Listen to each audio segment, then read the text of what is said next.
Okay, I think we are live. Sorry, I think I pressed the wrong button. Hopefully, I'm just going to check this on the iPad, make sure it's working. Any second, yep, it's coming up there. Should hear my voice. All right. Sorry, I'd pressed start recording on the software, not start streaming. Leave it to the last one to make a mess of it. Okay, so it's Sunday night. You have the last exam tomorrow morning for science anyway. I don't know what idiot decided to start this at 7 o'clock. Oh, that would be me when there's the Grand Prix starting in Canada and the US Open Golf. Anyway, I've wolfed down my roast dinner for Father's Day and I want to just help you out for a little bit on physics paper 2. So as always in the chat, it would be grateful if you ask some questions. That would really help just sort of guide this, but I've got a few ideas I want to go over.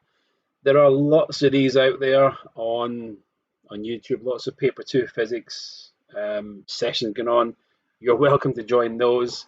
What I can offer tonight is just a few, other than 20 years experience of just explaining something a little bit different way. Just give you the main points as well as some hints.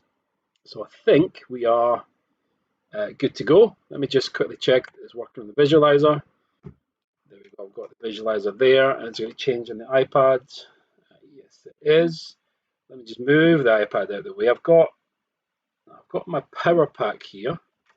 So move it out of the way. There's a bit of a shadow being cast. I wanted to try and do something a little bit different for the last one, because one of our topics tonight is magnets and magnetism, and I think it's only right that I try to help you understand magnets a little bit more for the exam. So let's begin though with we get 3 topics to cover tonight.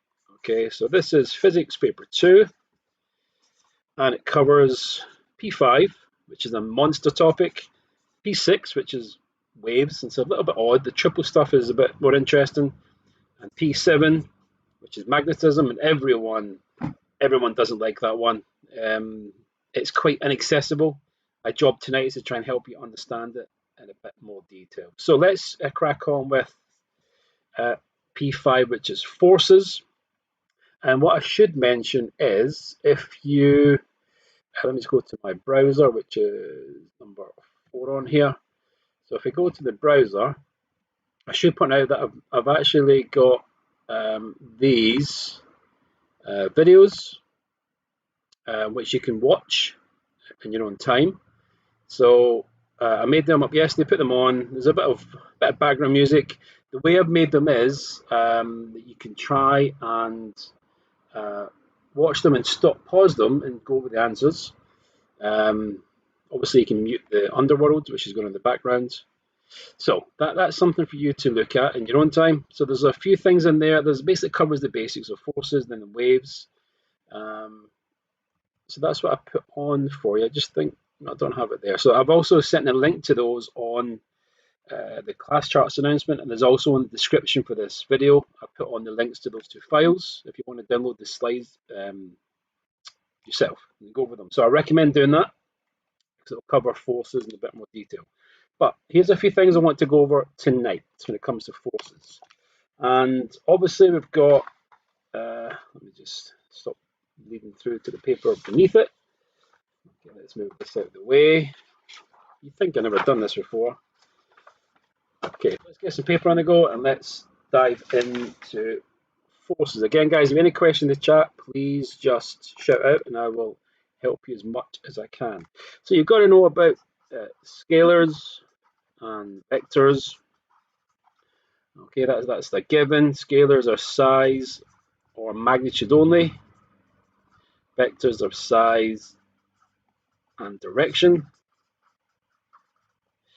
Forces will come under vectors. Things like speed will come under scalars. Time's a bit of a fuzzy one, so that will come under, well, I think it comes under vectors. But, so you need to know about those. You also have to know that scalars can be represented by arrows.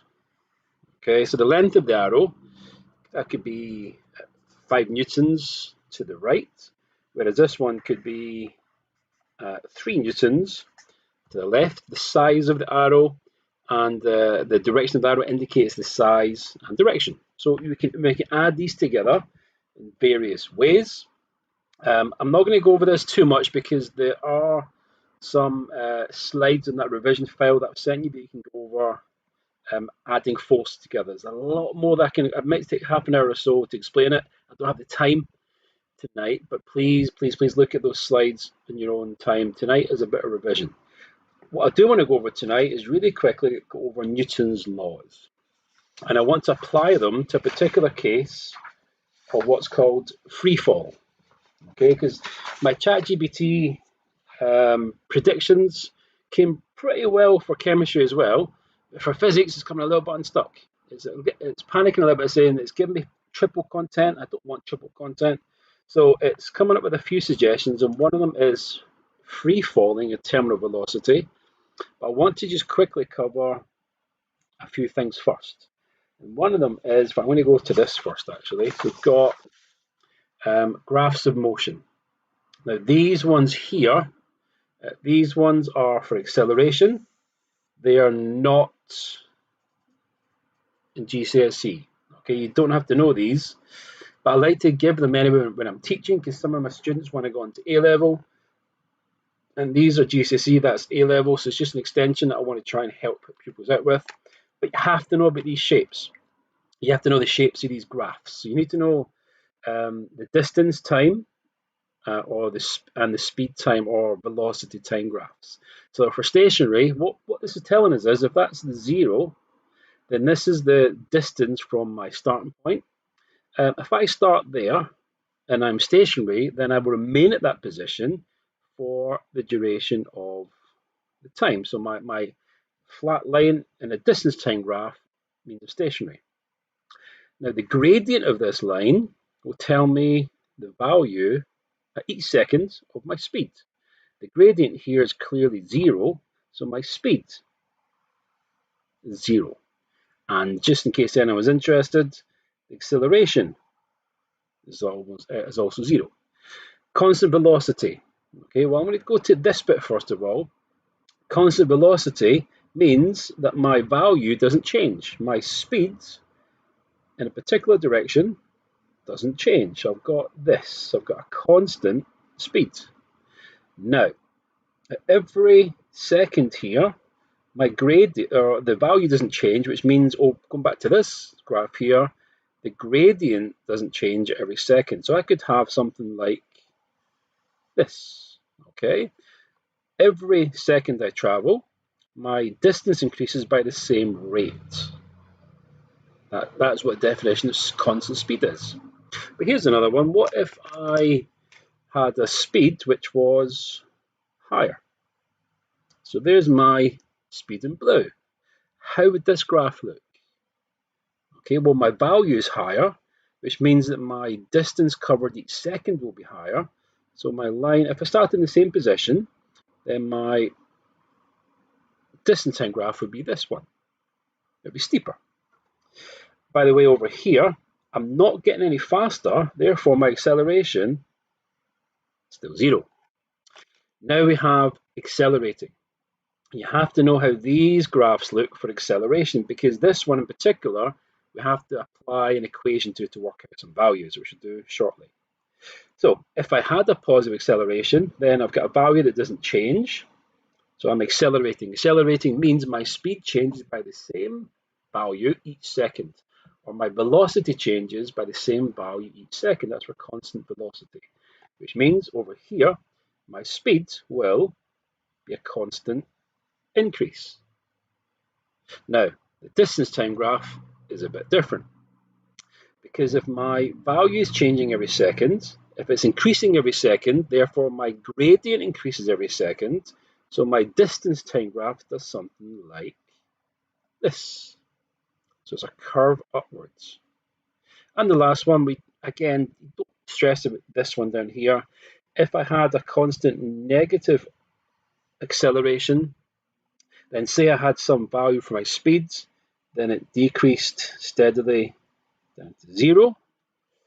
How would this graph look? And I always leave this one to last and ask students to try and guess what this one looks like. And I get all sorts of strange shapes of a graph, but let's just think about it. My value here starts off high and decreases. Now, let's assume we're moving in the same direction as we were. If we start here, our value is high, or the gradient's high and decreases. The gradient's high and decreases. When I eventually come to a full stop, I'm going stationary, which matches up with my flat line up here. So again, try and memorize these shapes. We have to do some mathematics for these two in particular. And let me just do them on here just now, actually. So the acceleration value here is given by the gradient, which is a little bit like we did the rate of reaction on Thursday for chemistry. We've got rise over run. But in this case, we've got change in velocity over time taken. So actually, the acceleration value here is given by my change in velocity over my time taken. And that will be given to you tomorrow. That's the equation for acceleration, constant acceleration. The same applies down here. But in this case, if you look at it, I've got a delta v for change in velocity. I've got time taken. If you notice, because it's starting off high and going low, I'm going to have a negative. This will be a negative, which means I'm slowing down. A negative acceleration is a deceleration. Okay, so the language is subtle. A negative acceleration is a deceleration. So, how does this all fit together with forces? Well, let's have a look at Newton's laws. So Newton has 3 laws. I won't give you the Latin version because that's not for the purpose. That's not what tonight's the purpose of. That's just a bit of fun in class. So we've got law number 1. I'll do it Roman numerals. So if, let's try and keep it really simple, if the resultant force equals 0 newtons, then 2 things happen. 1, remain stationary, or continue constant velocity, which means speed and direction. I'll go on the same line at the same speed. That's law number 1. Law number 2, this is basically if the resultant force is not 0. So if the resultant force is not 0, which means we have a resultant force, then this equation applies. And you'll be given this tomorrow. And this M is called inertial mass. Let's just explore it for a moment. If I've got a larger mass, then to produce an acceleration, I've got to have a big force. If I've got a small mass, to produce the same acceleration, I can afford to have a smaller force. Remember, this is the resultant force. So the bigger the mass, if you want to accelerate it, you've got to have a bigger force. Equally, that goes for decelerating or stopping something. If you want to get a car moving, that say a car's broken down, you want to push the car, it's got a big mass, maybe 1,000 odd kilograms, and you have to push it, but you have to accelerate it slowly. You've got to provide a big force. You've got to get it started. But if you wanted to stop the car, say it's rolling down the hill, it takes a massive force to decelerate the car because it has this big inertial mass. But a smaller mass requires a small force to accelerate it and a small force to decelerate it. And last law, number 3, now everyone knows this conversationally as every action has an equal and opposite reaction. That's conversational. There's a more physicsy way of writing this one, which is the force of A on B is equal to the negative force of B on A. What the heck does that mean? Well, quite simply, if we have a rocket, and it's always dangerous drawing a rocket on screen, I got away with it, then if I want the rocket to go up, there's got to be some explosion going on inside the rocket, some fuel explosion. The rocket forces the gas down. So this is, if the rocket is A and the gas is B, so the rocket forces the gas down, the gas forces the rocket up, and that's how it propels upwards. So this is actually how rockets work.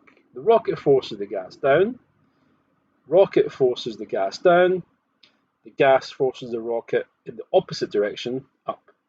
And the larger the force on the gas, the larger the force on the rocket. And because the rocket is such a huge mass compared to the fuel ejection, the gas, you got to eject it at high speed. That's why it's such a ferocious explosion. Fred, the resultant force means, when it comes to forces, good question. Sunset's answered it, but again, for everyone, let's just discuss this resultant force really quickly. It's a good question. If I have an object, let's, again, it's on the revision file, have a look at it. If I have an object and I've got 5 newtons there, and I've got 3 newtons going this way, and then I've got 4 newtons going up, and I've got 4 newtons going down. When I add all these forces together, I'm left with what's called the resultant force. Now, technically, we have to add these together, what's called nose to tail. So I'd have my 5 newtons this way, then I'd have 4 going down, I'd have 3 going back, I'd have 4 going back up, and the resultant force is from the start to the end, and that's 2 newtons in that direction. That's technically how you add vectors together, but intuitively you know that the fours cancel. 5 is bigger than 3, so 5 take away 3 is 2, and it's going towards the direction of the 5, and it's bigger. But that's technically how you add vectors together, using this nose to tail. In the revision video, I talk about vectors at right angles. And there's a bit of maths involved. You need to use Pythagoras to work out the size. And then you have to use trigonometry to work out the angle, or do a scale diagram. But anyway, that's in the revision file. You've got to look that up separately. Now, let's go back to this free fall thing then. I want to discuss this in terms of Newton's laws.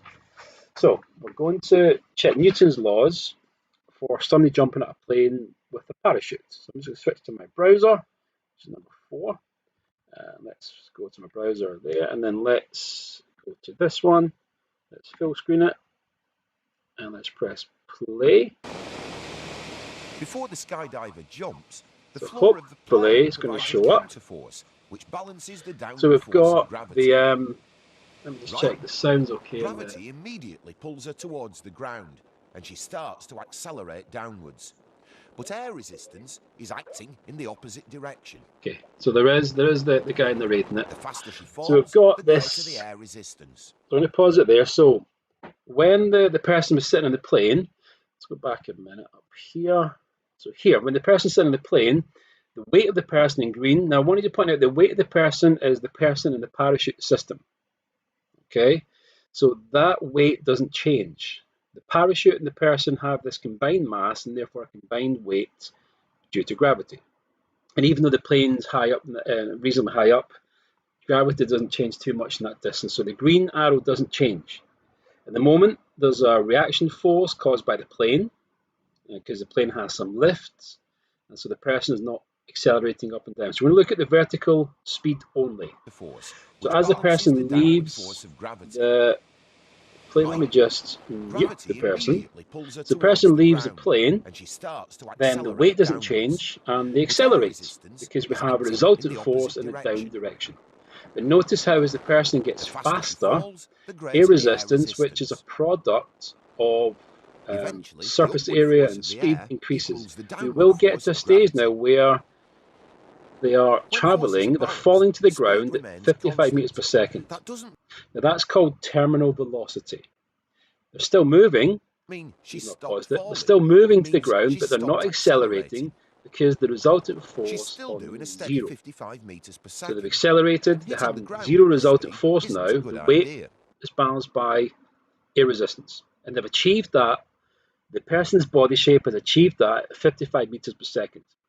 Now you can see she's about to pull the parachute. Immediately, her surface area changes. Look what happens.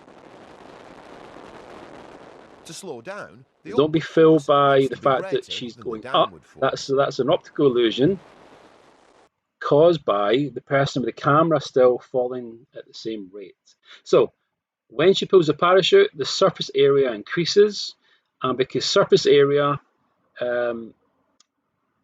is linked to air resistance, she has this massive air resistance now.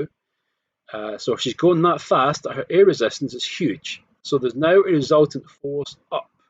She's falling down, but the resultant force is up. Now she doesn't move up, she decelerates in a down direction. That's critical. You've got to understand that. She's still falling to the ground, but she's slowing down, falling to the ground. When the parachute opens, Now, air as she she, I suddenly think I paused the becomes much video, I should greater have than paused it as gravity. well. The forces are no Yes, longer they have paused the balanced, video. and this There we go. changes her So speed. she She decelerates slows in a down. down direction because her surface area is so big. But notice now that the Because arrow she's slowing gets down, smaller. air resistance She decreases can now, until it balances she's now gravity got, again, so she's going at and she 5 meters per reaches a second, much slower constant and she's speed. now moving down with a new terminal velocity.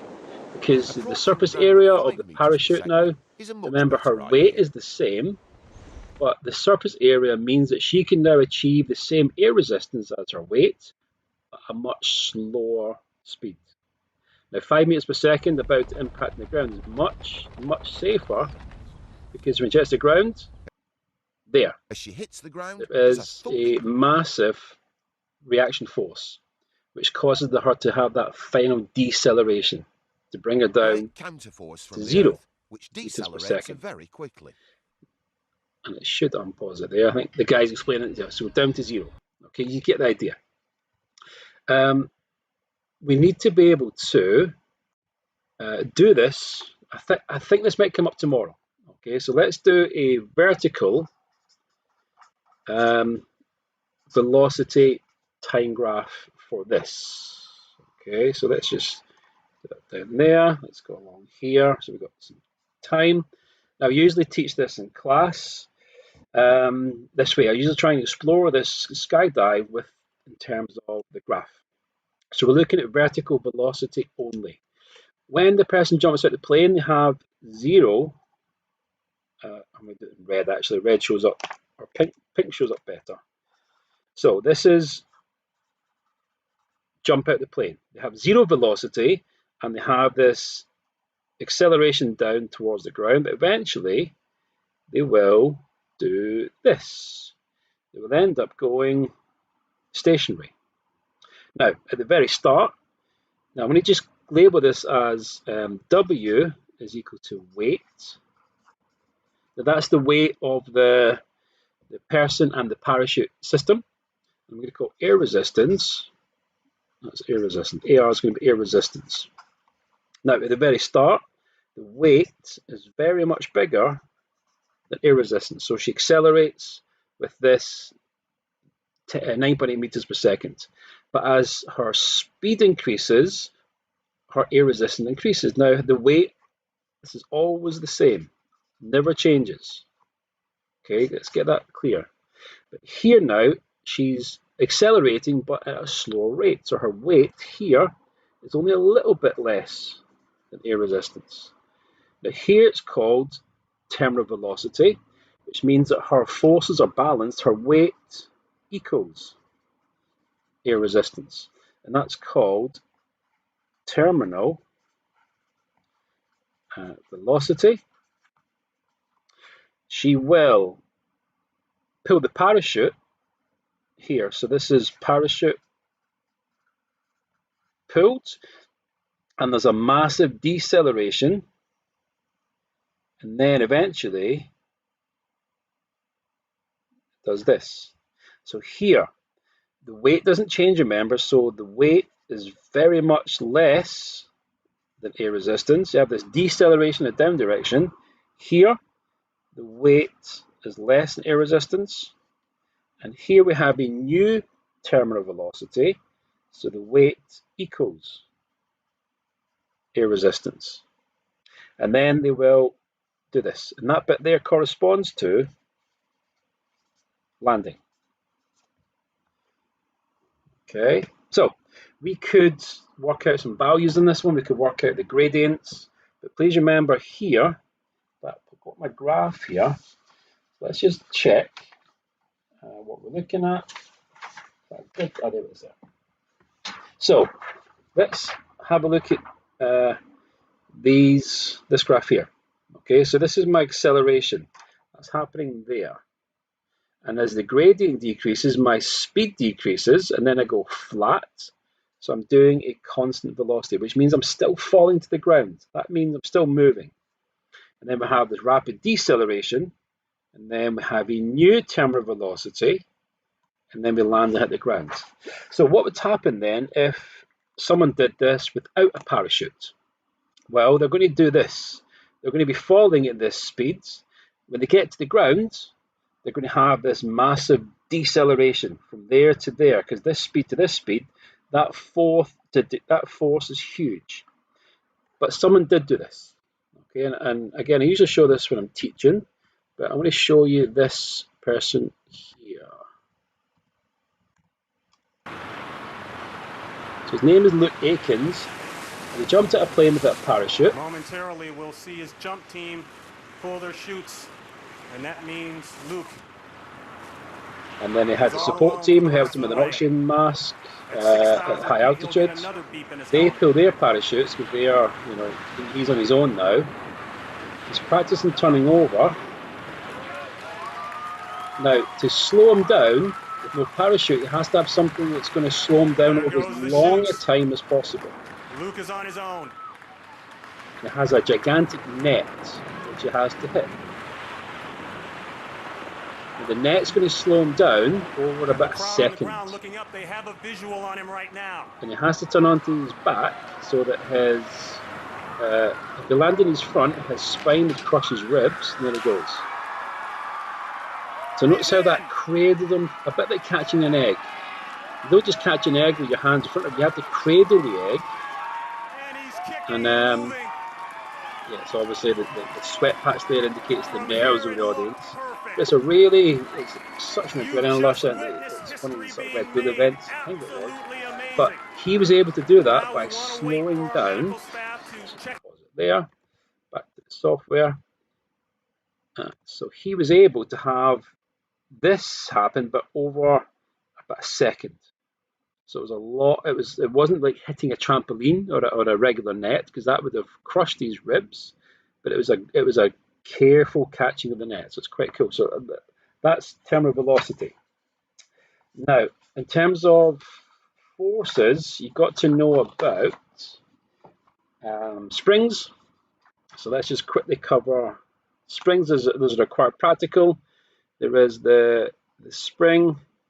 You hang a spring from something, and you have you need to measure the length of the spring. So we got the length of the spring there, and that's length.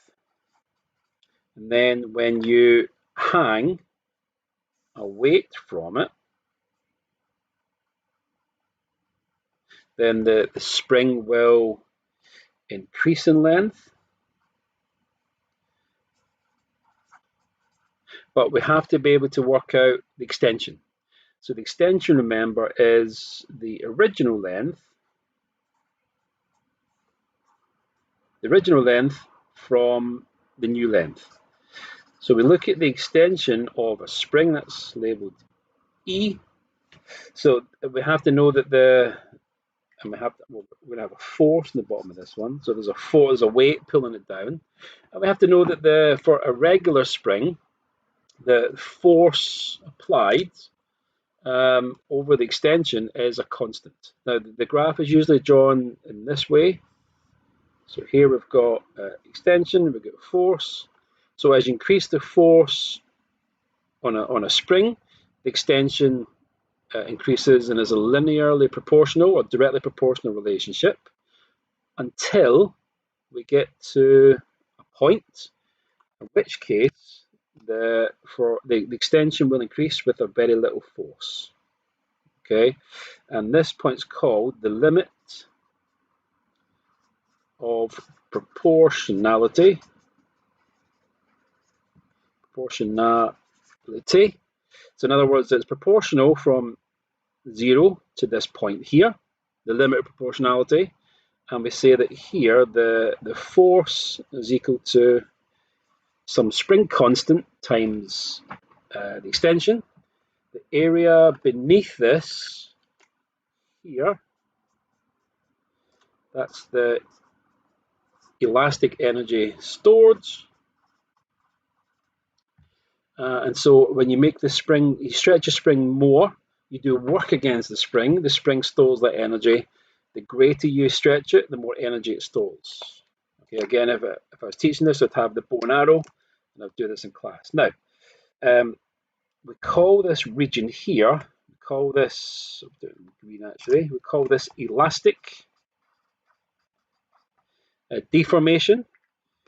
Over here, we call this inelastic deformation. The Americans call that plastic deformation. We call it inelastic.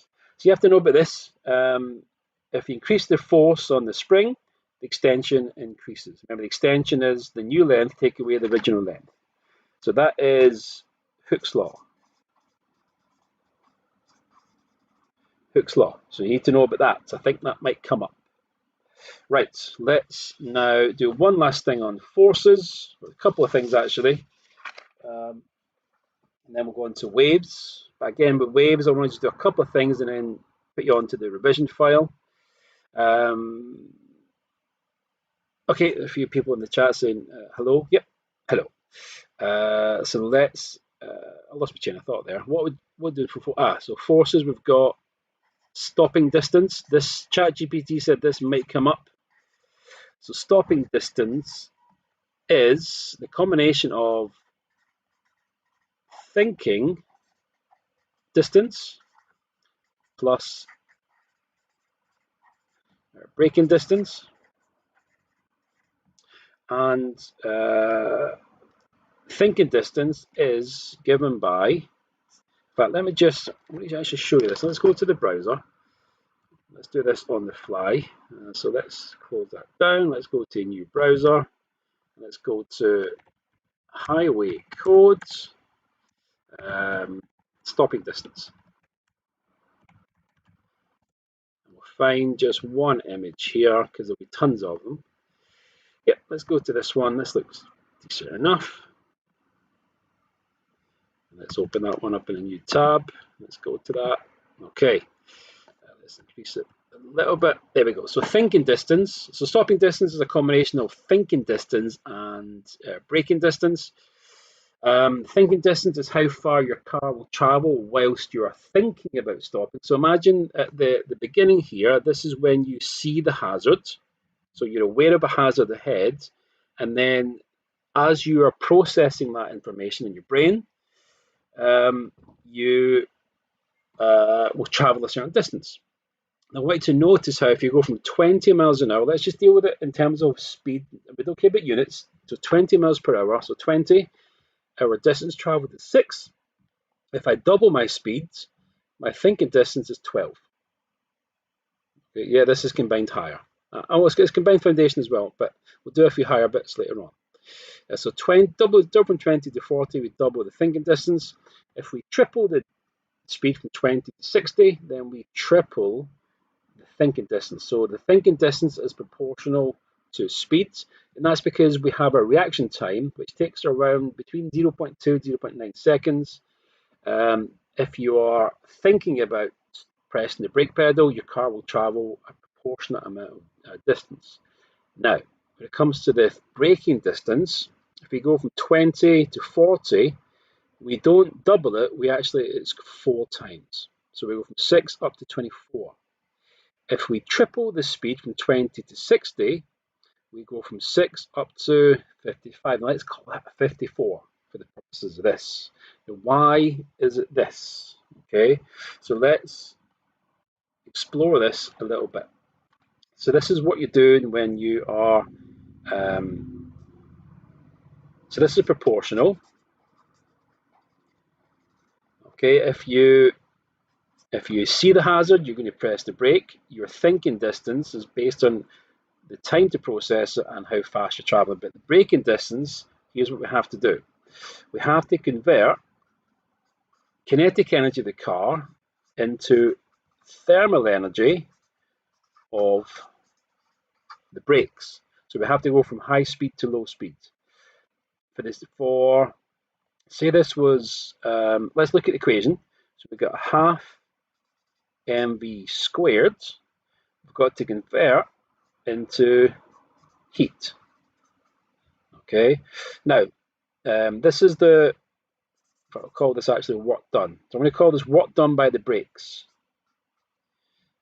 Okay, so it's called, that's the brakes, and that's the distance traveled. So if we, let's just assume we have some things the same. So we can just say proportionally, we've got, let me just do this in another color. So we've got a half mv squared is proportional to the force times the distance. Now let's just keep some things the same. Okay, so we press the brakes, so the brakes are the same force no matter what my speed is. And that's pretty close approximation. So this we don't care about. The mass of the car doesn't change because we're going from a certain speed. So we're only changing the speed, so the mass doesn't change. This is just the same. So what we find is that the speed squared is proportional to the distance that we have to travel when we brake. Now, if my speed is doubled, so let's just go over here. So if we double the speed, remember we're squaring it. So if we double the speed, then we have to quadruple the distance. If we triple our speed, then we have to times our distance by 9. And last one, if we quadruple our speeds, we get 16 times the distance. And this is because we're converting kinetic energy into work done by the brakes to bring us down to 0. And because a few things that we're assuming are the same, the speed squared from the kinetic energy is proportional to the distance traveled from work done. And because if we double this speed, we square it here, so we have to multiply it by 4. And that's why, if we go to this, then we've got such a big bar for the red. So if we go faster and faster and faster, the speed increases not proportional to the speed, but proportional to the square of the speed. So that's where the danger comes. Speed does indeed kill, because if you go twice your speed, your braking distance becomes 4 times as high. Overall stopping distance is a combination of thinking and braking. You need to know about the factors that affect these. So we talk about human factors affecting thinking distance. So that could be tiredness, distractions, mobile phones, under the influence of alcohol and drugs. So these are things that are affecting the brain and the processing of the brain. Factors affecting the braking distance are mechanical. So you have the road conditions, if it's icy, slippy from rain or ice. You've got the quality of the brakes, if there are any worn brakes or worn tires. So it's all to do with friction. One thing that people often forget about is if you increase the mass of the car, then your kinetic energy still increases. It doesn't increase by the square. If you double the mass of a car, then you're going to double the work done needed by the brakes. So you double the distance that you're going to stop. So I've driven cars before when I've driven cars with nothing in it apart from me and my golf clubs, and the car stops fine. But if I've got 4 passengers, 4 sets of golf clubs, then the mass suddenly goes up in the car and I need longer distance to brake. Okay, so that's where that comes in. Now thinking maybe I've done all the stuff on forces. No, there's one more thing. And it is high, it's kind of higher only, but I want to mention it briefly. It's momentum. Now for combined science, we only really have to know about what momentum is, and basic collisions. Triple, you have to look at what's called impulse or changing momentum and how things slow down. A bit like Luke Aitken's in the skydive there. He wanted to change the momentum from high to low over as long a time as possible. Again, that's triple contact only, we don't have the time just now. But momentum is, oh, this pen's running out. 6 exams gone and my black pens are running out. Let's go to this dark grey, which is suspiciously dark anyway. Momentum is a vector product, and it's small p, and it's a product of mass times velocity, not squared, it's just mass times velocity. And when and the rule is, or the law is, momentum is conserved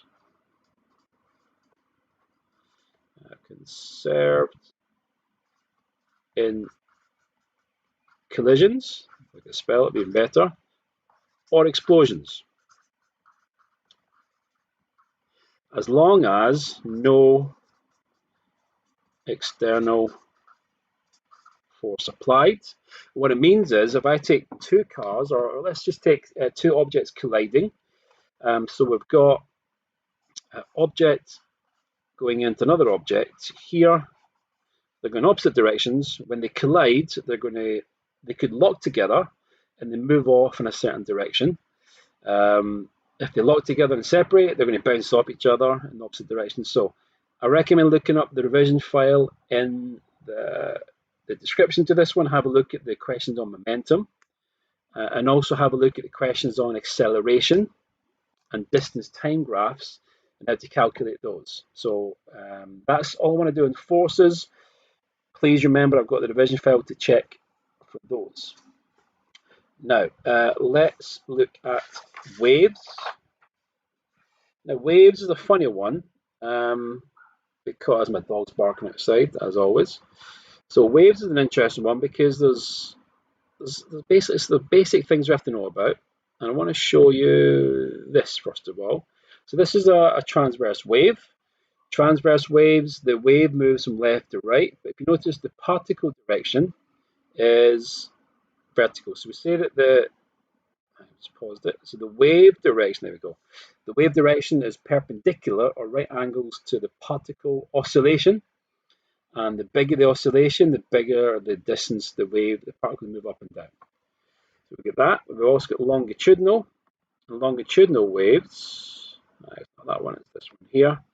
So longitudinal waves, the wave moves left to right, but the particles or the wave fronts also move in the same direction. They move in the same plane as the waves. Now, this is a little bit trickier to notice. So we call these areas where the lines are closest to, let's just pause it. Where do we go here?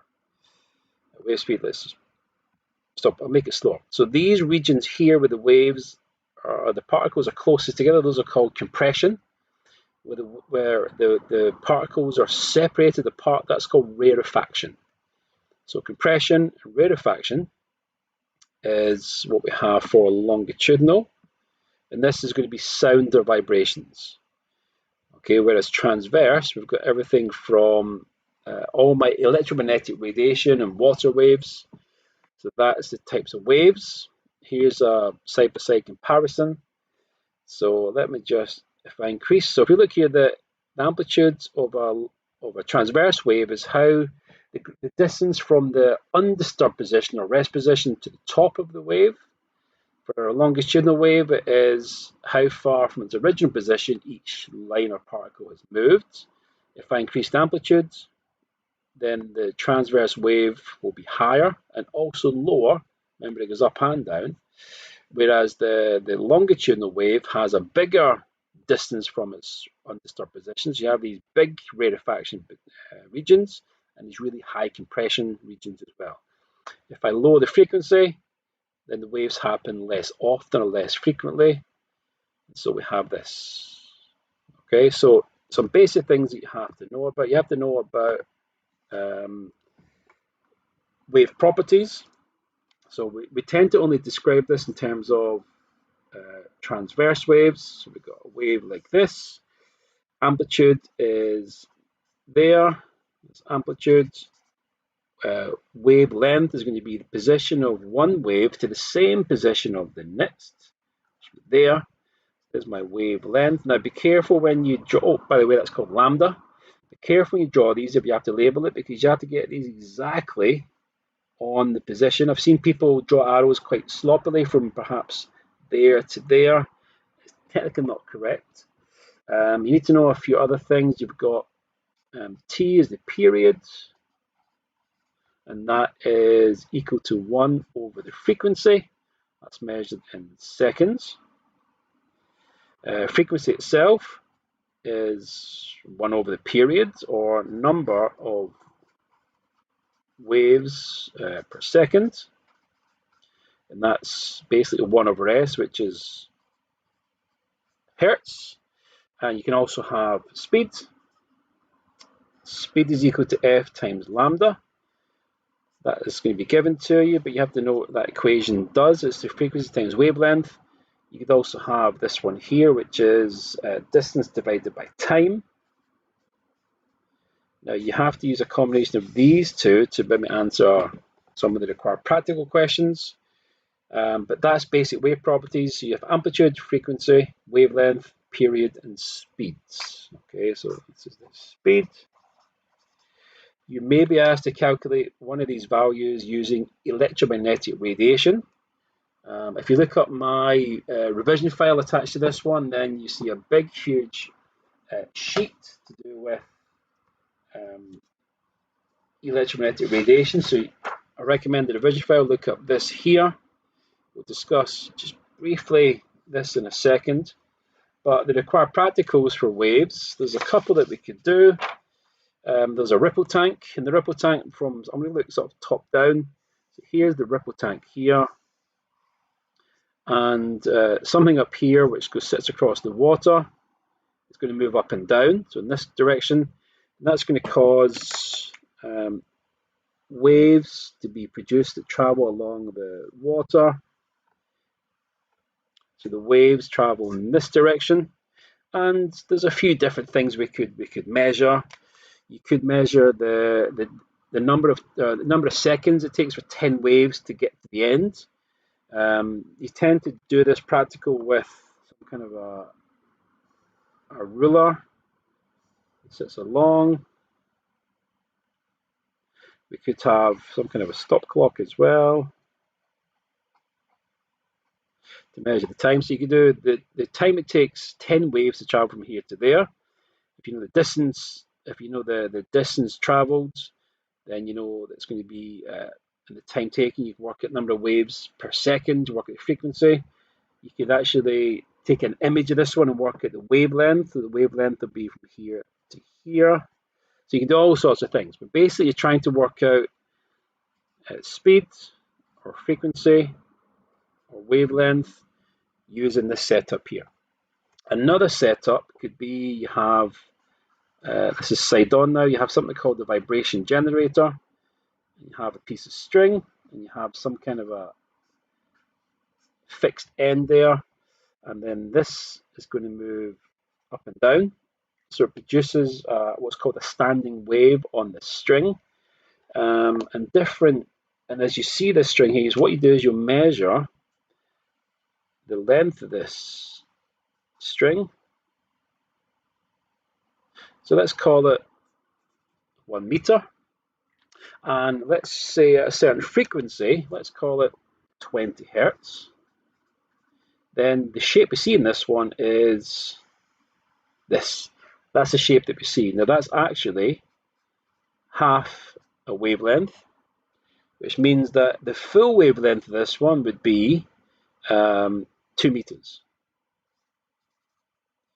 If we go up to 40 hertz, then what we find is that in the same distance, 1 meter, we've got that. And so this would be 1 lambda. So at 40 hertz, 1 meter is now my wavelength. If I go up to 60 hertz, what I might find is that I've got, let's try and do this properly. We've got, I think I got there. We've got, now this isn't 2 waves, this is actually 1 wavelengths.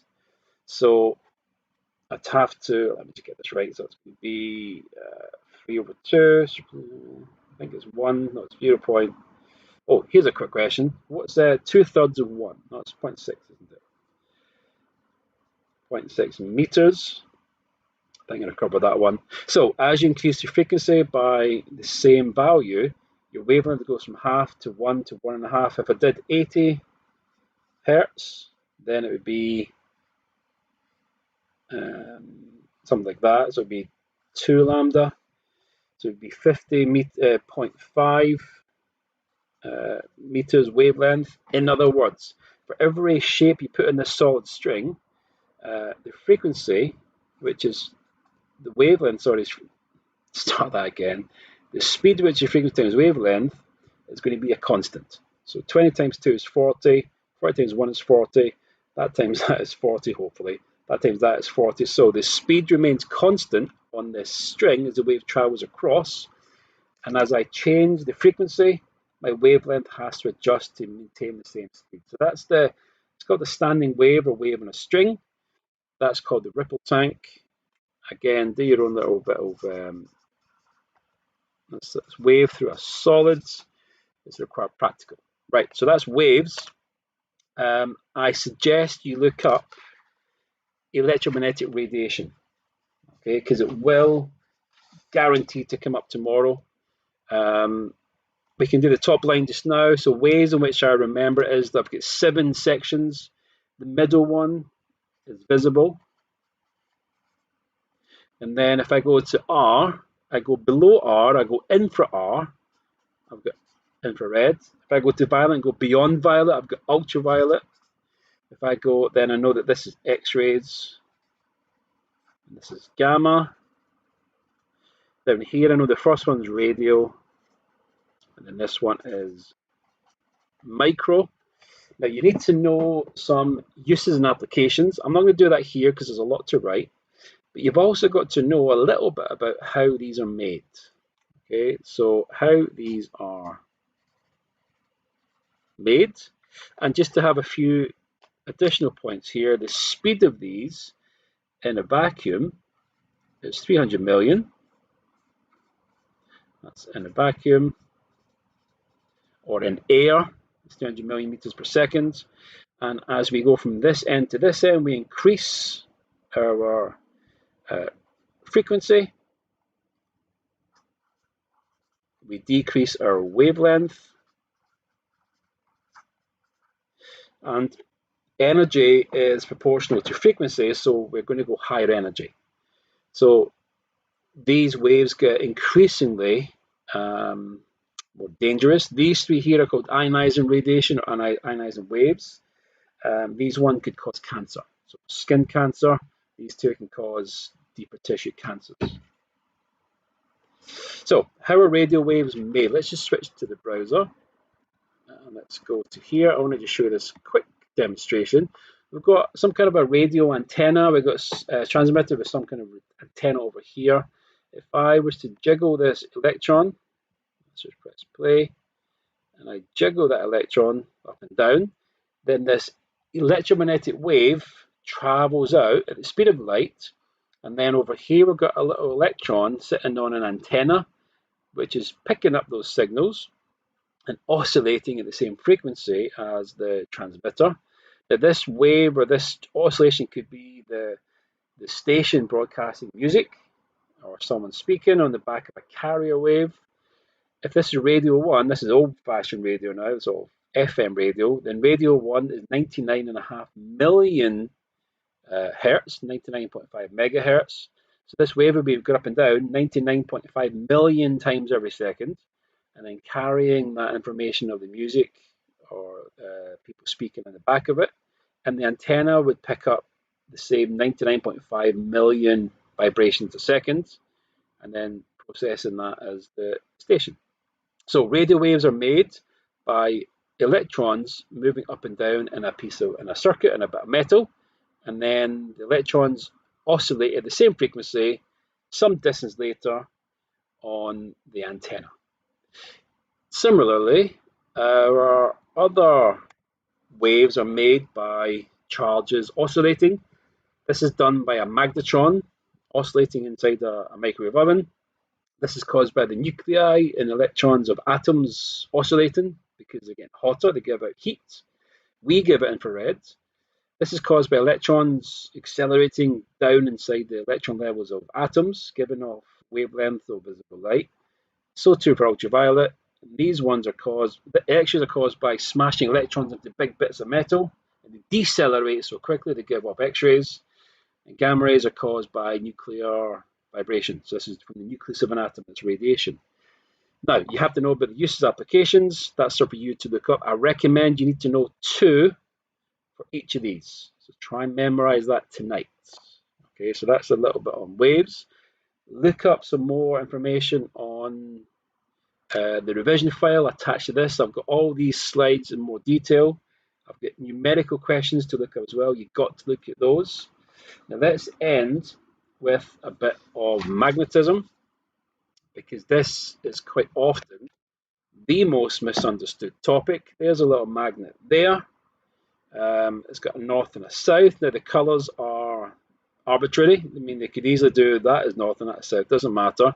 What we do know is that if we bring 2 magnets together, that the north pole of one magnet and the south pole will attract. If I turn them both around, same thing. If I turn one around, we get 2 south poles and they want to repel. Again, no tricks here. Turn them both around, they also want to repel. So, what's going on inside here? Well, if I was to chop a magnet in half, I wouldn't have a north and south pole, I'd have 2 smaller magnets. This bit is not examinable, but it does help explain something. So let's just take a lump of metal really quickly, and then let's do the same down here, a lump of metal. Now,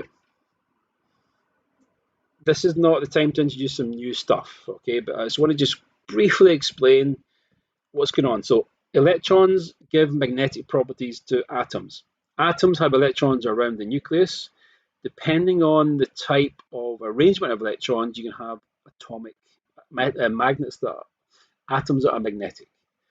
Now, iron, cobalt, and nickel are the only 3 metals that are magnetic at room temperature. Okay. Now, atoms like chromium are magnetic atoms, but when they go together and form metal crystals, they are opposite. They are unmagnetized. So what's happening inside these 3? Well, you've got these little things called domains. Okay, they're called domains. And I want to imagine all the atoms in each of these little domains are pointing in the same direction. But if you look at domains together, they're all pointing in different directions. So none of the domains agree with each other. The minute I bring in a magnet like this, if I bring a magnet into this, then all these little domains will start to turn. And they will all begin to turn in such a way that they will point to the south. So all the domains physically inside will turn and face that. And because that's happened, and because they're all lining up, then this becomes a north pole, this becomes a south pole. So we call this an induced magnet. I'll say that again. Unmagnetized up here, magnetized down here when a magnet comes close. Now I want to show you that in action because it's pretty cool. So here we've got a crocodile clip. At the moment, it's like this. And if I bring in another bit of iron, so this is basically iron, but it's steel, but it's iron and something else, carbon. Imagine this is just iron, and this is iron. In the moment, they're both like this. So this doesn't, that shouldn't happen. This doesn't do anything. It does because I've been magnetizing this one, so it shouldn't. No, it does. Forget that's happening. It doesn't magnetize it. Now, the minute I bring in, I can't believe I did that. bring in a magnet like this, it happens. Okay, so this now goes from looking like this inside it to looking like this. So all the domains are pointing in the same direction. So there's my permanent magnet, north and south. My crocodile clip is now north and south, which means if I bring in a piece of other metal like this one, it should, can't believe it's going to not work now. It's working perfectly earlier on. There we go. All right. So it should, seriously, never work with children or animals or magnets. There we go. So it does. This itself becomes a very weak magnet, and it can pull other things along. All right. So that worked perfectly earlier on. It does it now. Now, if I try this again, it doesn't do it. Okay, it doesn't work when because I've removed the magnetic field, it returns back to this. When I make it a magnet, there we go, it's working now. It pulls it. When I release the magnet, it doesn't pull it. So that's called an induced magnet, and I've kind of got away with it with the crocodile clip there. So that is permanent magnets. You have to know one other thing, and that is the shape of the field around it. So in addition to this induced magnetism, we're going to know about the field around the permanent magnet. So let's just draw a bar magnet like this, and let's call this north, let's call this south. And the shape of the fields is a bit like a hamburger. So this isn't going to be perfect, so I'm drawing this with a camera under my chin. So it should look something like this. It's not too bad. I'm going to do the same down here.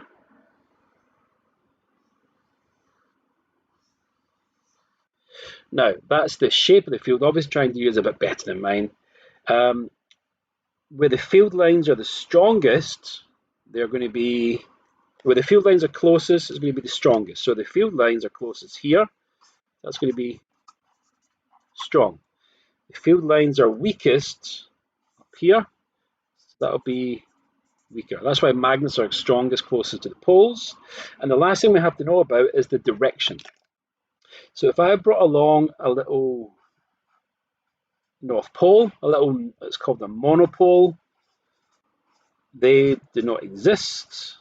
Okay, they do not exist in nature or in the universe. But if I could bring along a little North Pole and set it there, it would be accelerated away from the north towards the south.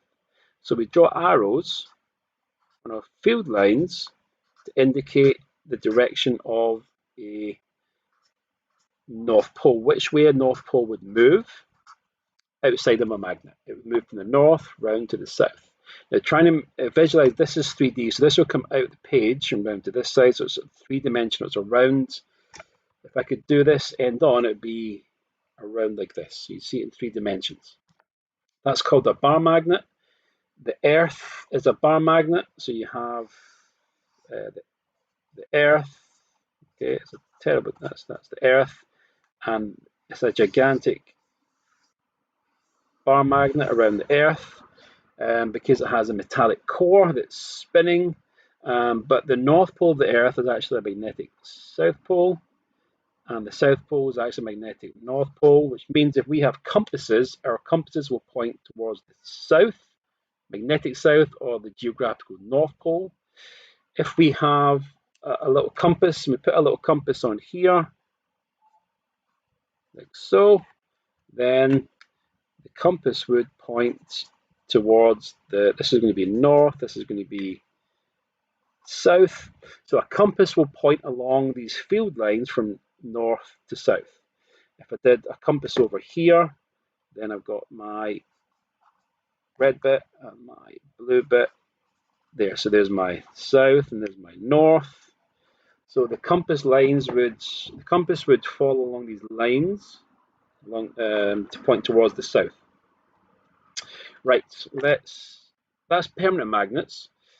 You can't switch these off, and you can't vary the strength. The only way to switch them off is to get them super red hot. So the domains will go from this to this, or hit them really hard with a big hammer. The domains will go from this to this. Okay, so it's difficult to play with a permanent magnet to turn it off and to change things. So we then have to look at what's called electromagnets. We'll finish off with this. I'll give you some examples. and then we shall be done. You've got to look at some revision files that I've given you. So let's consider a wire. Okay, so let's consider a wire that the current is going to be going up, and then we've got another wire where the current is going to be going down. And we have to use our right thumb rule. Okay, so there's my thumb there. My thumb points up, my hand coils around in an anti-clockwise direction, which means if my thumb is lined up with this wire here, my field lines are going to follow. Let's choose green. My field lines wrap around in this direction, so they're going to wrap around in that direction. Okay, they're circular or radial. Okay, so they're called radial, and they go round. If I swap the current around, then we have the same shape of field, and for the same current, the same strength of field, but in this case, it's going down, so my hand wraps around in a clockwise direction, so it's going away from me there, towards me there, and we have an opposite direction. So that by switching the current around, switch the field direction around. The same current will have the same strength, but the opposite current has opposite directions. Now, these are tricky to draw, as I've just demonstrated. So we tend to draw these wires coming out the page. I want to imagine it's coming out. So this is the nail. It's coming out the page towards you. You can see the point of the nail. Whereas if it's going into the page, you see the end of the nail. And we tend to draw this as a cross. So the cross is going into the page. The point is coming out the page. So I want to imagine this wire is sitting in 3 dimensions and it's coming out the page towards you. And we draw that as a point. Here, we draw this as a cross. This is coming out of the page towards you. This is going into the page away from you. And the field lines around these wires are drawn as circles.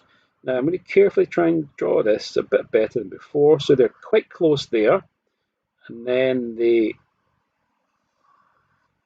move further out. The same over here, quite close, and then further out. So let's figure out the directions. So here's coming out towards, my thumb's pointing up, so my hand coils around that direction, so it's going to be this way. And here my thumb is going into the page, so my hand coils around in a clockwise direction, so it goes this way. So this is when we have straight, this is straight wires, and they are carrying current. Okay, so let's build up this picture now of how we can use this, because there's a lot more to it than just this. Okay, so a current carrying wire that's straight will have this. Oh, one last thing.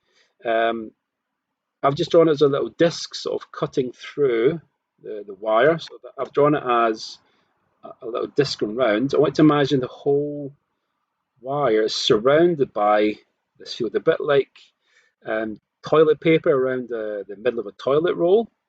The field is all the way up the length of the wire. We've just drawn it as a slice, okay, but it's the whole length of the wire. So let's look at this then. Here we've got a wire that's coming out of the page towards us. And what if I was to put current through it? Well, I would have this.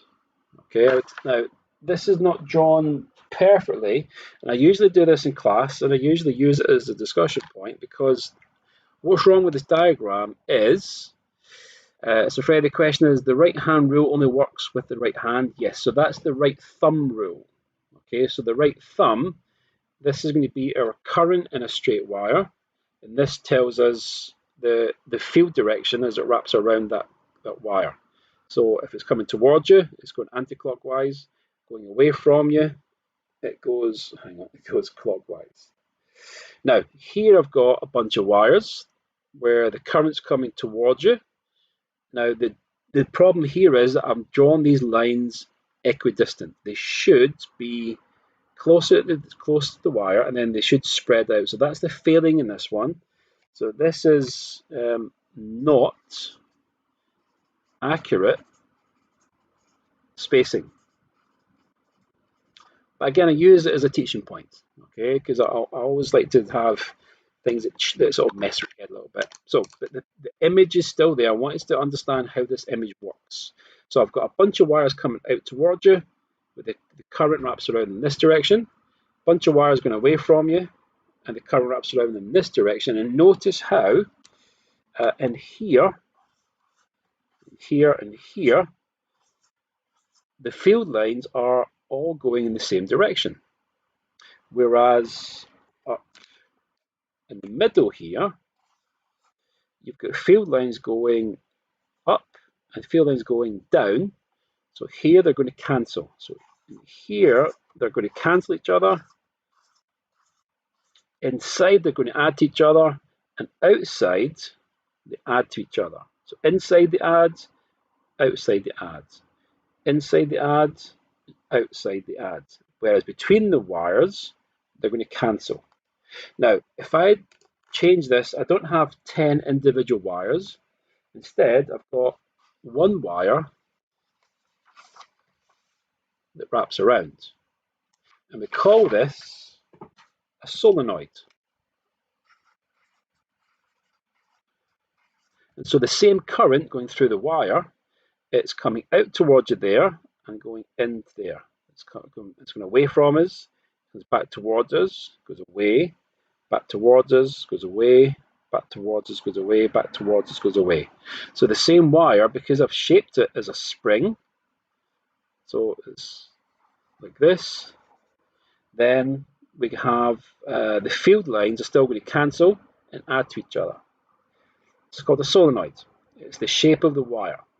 If I add something in the middle of it, in this case it's going to be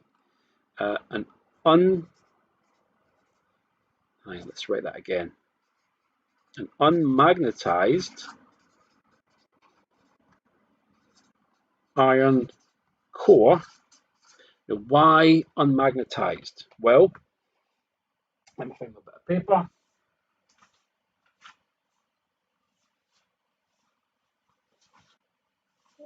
There we go. This one here. I want this core here to be like this. So when I turn on the current, this core becomes like this, which is a magnet.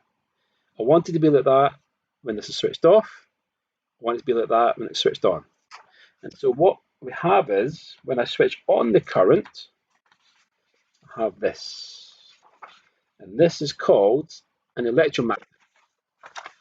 So an electromagnet is a solenoid with current going through the wire and an iron core. And what you'd find is actually that the field lines around this magnet look at exactly the same as there we go. So the field lines come out the north and go round to the south. Inside they go through to the north, they go round, out, and back to the south. And that's exactly the same as this. They go, hang on, this. They go away from the north, round to the south. Okay, so an electromagnet resembles a bar magnet when you pass current through the solenoid that's around it. Advantages are that you can vary the strength, you can turn them on or off, and you can easily, by reversing the current, you can reverse the poles. Okay, so that is the strength of an electromagnet, or the advantages of an electromagnet. Let's just do a few more things. Let's look at the left-hand rule and the motor effect. And the last thing we'll do is I want to present to you something that will come up in the exam, which is how to describe the operation of a motor. So let's look at the following. We've got this here. We've got a wire that's coming out of the page, so that's coming towards you like this, out there. And we have a magnet, a sort of a horseshoe magnet. We have a north and south pole. When you, but hang on, I've done it here with, I've got it mixed up, never mind. I've got a wire here, I've got a cross now, this one's going into the page. Now when you overlap the wire going into the page, so it's going away from you, with this magnetic field, when you overlap those two, I want you to notice that here it's strong because they go in the same direction. Here it becomes weak. Now that produces an imbalance in the magnetic field. That produces a force on this wire, and it moves away from the north towards the weak. So it goes away from the strong towards the weak. And so this is where this comes in, our left-hand rule. So if I just get my, let's just try and do this on camera, it might be a disaster. If my left hand is my current, my left middle finger is my current, so that goes into the page like that. My index finger points from north to south, so N for knuckle for north, points to south, so it goes in, so it's there, it goes into the page, and my thumb tells me that this goes up. Okay, it's really, it's really hard to do on camera. Okay, so we have this going on here. Now I usually teach this as take your left hand. Usually when people use their right hand, it gets it's confusing. That's the wrong hand. Use your left hand, which is that one there. And sorry guys, but the middle finger is the current, so that goes like this. Okay, so like this. There's the middle finger. My index finger points to the south, and then my thumb has to do this. So we have this arrangement going on. Now we have to describe the left-hand rule in the exam. Just say the middle finger stands as the current vector, the index finger points to the south from the north, and the thumb is the vector for the force, and it has to be this way around. It's not that way around because that is unnatural. Okay, you just point. So you point over there, and there is your middle finger. Those are right angles to your arm, so you've got to get that right. So current, field, thumb, and that works for these. Now, you won't be given something as complicated as that. Here's another version of it, folks. Let me just show you this really quickly. There's another version of it. So when this wire sits in this field, you have this strong force down here, a strong field, and then a weaker field. The force is up. So in this case here, the current is out towards us. The north and south is going from north to south, and my thumb tells me it goes up. So it's going to be forced up. There's so much that I could have a look at here, but I want to just discuss a couple last things. How does this work? So how do these questions work using the equation?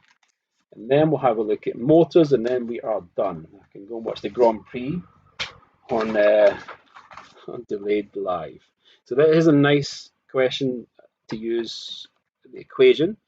The equation is force on a wire carrying current in a field is BIL, it's sometimes lowercase l. Now B stands for magnetic flux density. Question, how do we know the current's coming out of the diagram? Okay, let's find it.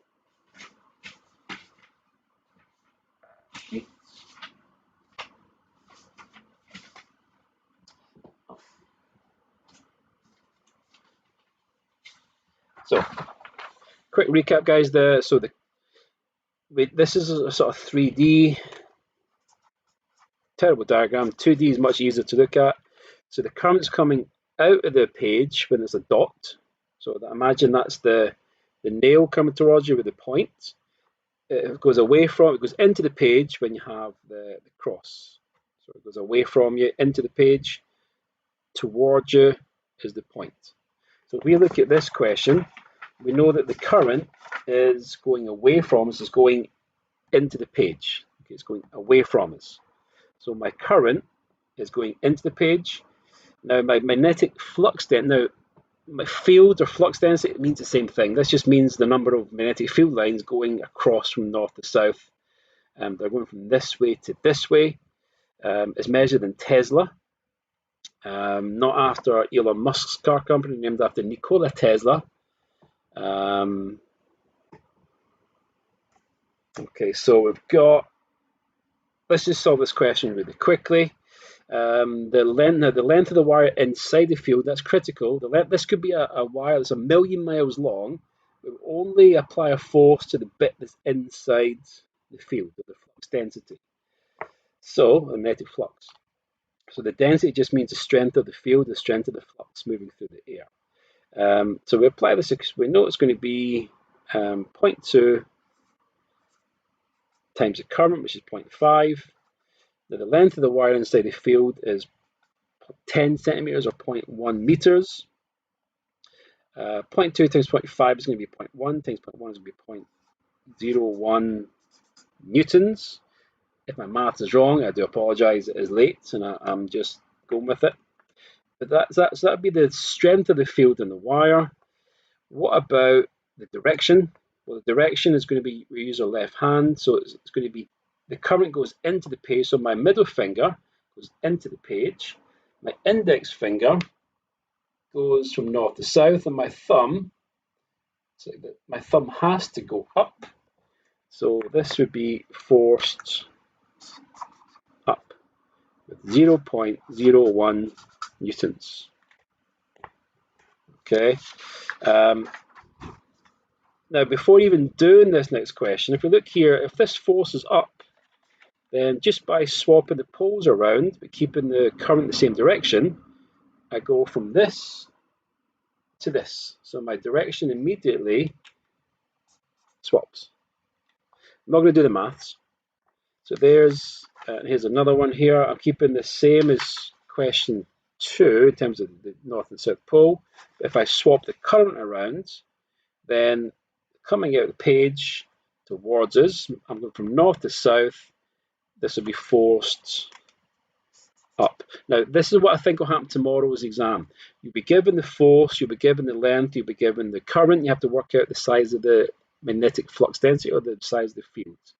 In which case, you just take your equation and you rearrange it for the flux. Okay, but again, you've got to keep that in meters. Amps and newtons, it's fine, so you work out that way. Yeah, we're almost done, folks. I want to just do one last thing, which is, I want to just show you this really quickly in action. So I forgot I had this. I've actually got this, I've got a power pack here at home. So there's my solenoid. Now this is a piece of iron nail. Now the iron nail is basically like that. So there's no current going on just now, which means it will attract to this one in either case. So attracts to this in either case. Okay. What we do is we switch from this to the webcam. Put it on to there. Okay, so I've got my solenoids, and you can see here that the solenoid, if I can put it there, so it comes in. It's hard to do this, a bit of a contortionist. It comes in like this and it wraps around in a certain direction, which makes this the North Pole and this the South Pole. At the moment, the iron nail is unmagnetized, so it will pick up anything like that. When I turn on the current, let me just get rid of the paper. There you go. So the current's on. This is now, because of the color white, this is now a North Pole. This is now a South Pole. Now it will pick up anything. It'll pick up crocodile clips. like that. It picks them up, and I can turn them off by turning off the current. There we go. It falls. So again, this doesn't do anything until I press the current on, picks it up. Okay. Now, this is the south pole because of the solenoid, which means if I put a north pole onto it, it will attract to it. But if I put a south pole onto it, like here, nothing. So because I've made this an electromagnet, and this is a south pole, this is a north pole, if I bring another south pole in, it will repel it, and it doesn't want to stick to it. When I turn off the current, this is no longer an electromagnet, it's just a piece of iron, and the magnet will then make this an induced magnet, and it will stick to it with the north and the south. But the minute I turn on the current, look at this, it falls. So there's a little bit of physics for you there. And the last thing, folks, then I really have to go. Okay, you get revision due for the morning. Let me just go to here. So I want to just show you quickly an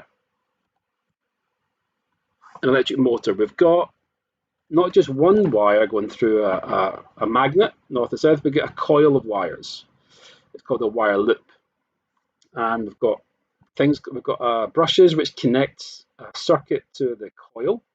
And the connector part of the coil is called the split ring commutator, which rotates around with the coil. So if I close the battery, I get current going through the circuit. The current goes away on the left and towards us on the right. Using a left-hand rule and using that as the flux density, the field lines go from north to south.